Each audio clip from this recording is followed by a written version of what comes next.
First of all, the current president, Barack Obama, says Clinton's the most qualified person to replace him at the White House. Can you tell us why he thinks that? Well, first of all, she has an enormous career experience. There's no doubt about that. I mean, she goes back to her time as First Lady, as Secretary of State, and so on. So that's all very important. What is particularly important, though, is one thing that Barack Obama did say, 6 words that he said last night. He said, "We don't look to be ruled." What he's trying to do is necessarily shift this a little bit from Hillary Clinton, from her resume, some of which involves not being very well liked by a lot of Americans, to the fact that Donald Trump as the alternative is just too horrible to contemplate. So even if you may still have reservations after tonight, you don't have much of a choice. You have to vote for Hillary. Clinton's been viewed, though, as the most famous but least known person in the US. Has enough been done by the party to project the real Hillary? Well, that's what the purpose of the speech tonight is. And some said it's the most important speech in her career. I would suggest that perhaps it's the most important speech since the time she went on 60 Minutes to explain why her husband had all of these problems with women in the White House. But if she hadn't done that so effectively, she might not be here now, of course. But let's say this is certainly the most important speech of this campaign. There's no doubt about that. She has to project that she is a person who can be liked. Americans like to at least like, if not love, their president. People loved John Kennedy. They loved Ronald Reagan in many respects. They love to love their president. And Hillary has not, up until now, been very lovable. There's no question. Let's just talk about what she's proposed to do if she gets to the White House. We've heard already that she plans to tackle income inequality, rein in Wall Street, tighten gun control.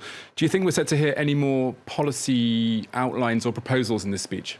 Well, I suspect she'll give an outline of what she's looking at, because one of Trump's failings is that, and that she suggests her failings, and that most Democrats suggest her failings, and most, I think, objective observers have suggested, is that Trump has not really come out with anything beyond "I can do it, believe me." What she's going to say is, yes, believe me that I can do it, and here's how I'm going to. So she has to say some of that, but above all, she has to show that she is a human being and not simply a computer able to spit out solutions to problems.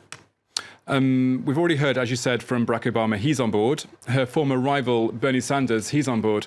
But can we really say that the rest of the party or even the country are really ready to vote for Clinton? I think a lot of the country is ready not to vote for Trump. We don't have much of an alternative. Now, there are other alternatives. There's the Libertarian Party, Gary Johnson and Bill Weld. There's the Green Party. But, I think when most people who might conceivably contemplate thinking that's an alternative to Hillary would say, gee, isn't that also going back to giving a vote to Trump effectively?